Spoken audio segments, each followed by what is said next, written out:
M0FXB, welcome back to my videos on the new Yaesu FTX-1, but today we're talking ICOM 7100, which is still for sale, brand new. Let's just turn up the 7100 here. And the head unit here has a built-in speaker, which does sound very nice. Also, there's a microphone connector as well. And it's one of these type microphones, so you have, full control of the radio. Now there is a rear section to the 7100, and it's a reasonable size. If I had my hand in my hand here, it would probably go from the back of this board here to the front, and it's about the same width as the actual 7100. So it's not big, but it's big, and this is a 100-watt shack in the box radio with D-Star. If I hold down the DR mode, we're in D-Star there. ICOM Charlie. And it works great on D-Star as well. It is a black and white screen, but it's a very nice black and white screen. And this unit is very light and portable. But yes, you do have to have the rear unit. With the new FTX-1, which is, as you can see, it's a very, very nice looking radio.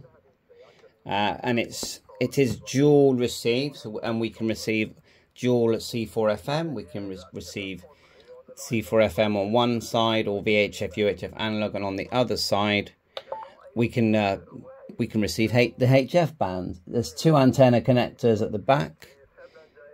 Let's go like so and do the 7 megs.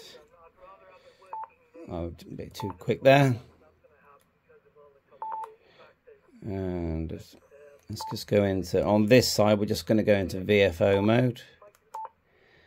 And then we can actually type it if we want. Or we can press and hold the band. Right, it should change now. So I've got a camera in my way, so I'm a bit faffy. Separate volume, squelch, RF gain. And you can adjust the meter as well. So it's excellent. I tested it. It definitely does dual receive C4 FM, which surprised me. I didn't realize it did that, so that's good. You can move the scope right and left. Looks great. That's coming in from we'll turn it up on this side. Chat there from GB3FI, or you can do the 3DS. And yeah, it's just a beautiful looking radio. The thing is, it comes out with this rear unit, which is called the Optima. It's the SPA1, and it's quite a big unit. It's as big as I'd say it's almost twice the size of the rear unit of the 7100.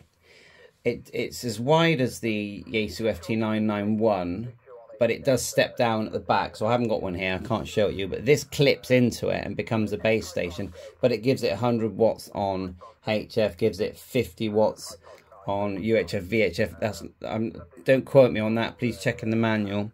The other thing you've got is PMG mode. You've got different memories that bounce up and down with activity, GPS flashing there, built-in Bluetooth data and audio. And then if you are on CFM, you've got the group mode as well. You're going to eventually have the PDN mode, where you hold down the X button, and then you've got the SDX receiver. So it is amazing. This section here, where you control basically the big VFO, which changes color on these LEDs, is beautiful and easy to use. And so, I like it. So it's really hard to sort of decide which one I like, because they both have really good strengths. This is a very portable unit. You can put the head unit anywhere. It's got an Ethernet cable that brings the microphone and the speaker to this unit here.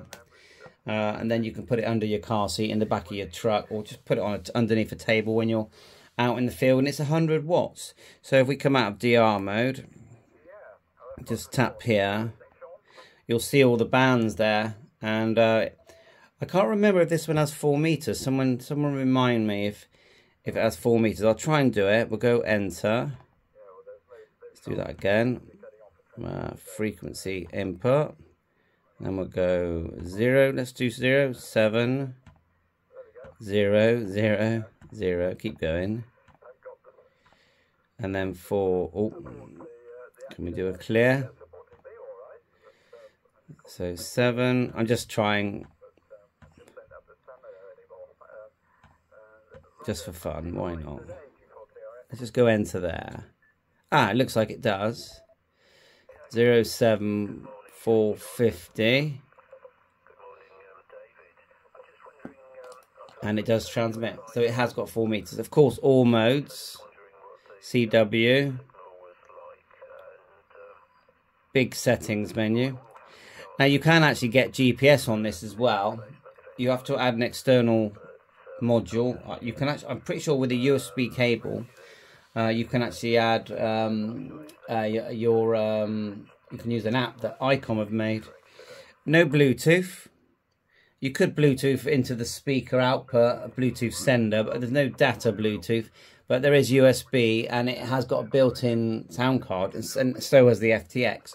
So you can do WSJTX, WinLink, all of that without an additional module that many radios need. So it's literally, it's out you go. You can do HF 6 meters, VHF, UHF, AM.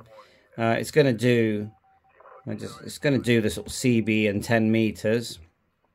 But I'm not saying it's going to transmit on CB, but it'll do 10 meters, of course. Maybe if you open it up, it can. I don't know. I haven't tried to do that. The FTX-1 does do 4 meters in the UK. I think it's 5 megahertz in the USA. Price wise, well, with the non-100 watt model, this is £1,600 for the FTX, and everyone goes, wow, this is too much money. And they did when the 705 came out, but the thing is, it's 2 radios in one, simultaneous receive. So this is the key thing. I don't know how they've got it all into here. There's no built-in tuner, but there's a module that plugs on the back. The Bluetooth module plugs on the right and GPS on the left. There's a fan that you could, if you disconnect the battery, 6,000 milliamp hour battery, there's a fan that you can put on as well to keep it cool when it's busy. And so it's like a modular device, but you can buy, these days you can buy 100 watt tuners, antenna tuners as well, very low price and good quality ones that actually work. So yeah, what do you think? You know, I'm just I thought I'd have to show these together like so. You know, we know that color screen is you know, it's beautiful, okay, we know that. But the functionality of the 7100, it's a very smooth radio to use. The fact you've got everything at your fingertips here. There is like a black and white scope as well. And just a touch, you're on HF. And I'm just touching the surface here. It looks like you can record and play back as well. You can on the FTX-1. The classic Yaesu menu structure. You go forward and back here. Got all your sub menus here. APRS, proper APRS. With the 7100 it will be DPRS. Of course, memory channels, memory banks, you've got memory grouping on the FTX-1, sub and main dials, and like I said, independent controls of volume if you're dual receiving. And you just tap the meters and you can decide what the meters are doing. I'm pretty sure you can do that with this as well. If I remember how to do it, there, SWR scan as well, and so does the 705, hasn't it? So I have made a video comparing to the 705, and this actually functions very much like the 705. You can see all the different split mode there, scope, A and B, VFO memory. Letting our friends have a chat. So what do you think? You know, because my friend M6LSJ, his attitude is, well, look, my 7100 does everything I want it to do, and it's a very neat package. It looks nice on my desk. I agree that if they come out with a color one of this, and they probably will, I bet you the screen will be a bit bigger.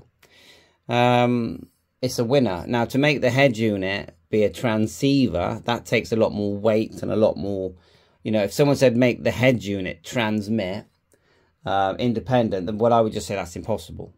Yeah, it would have to be a big heavy brick like this is here. I can see why they decided not to put the antenna tuner in this head bit, because there just wasn't room for it.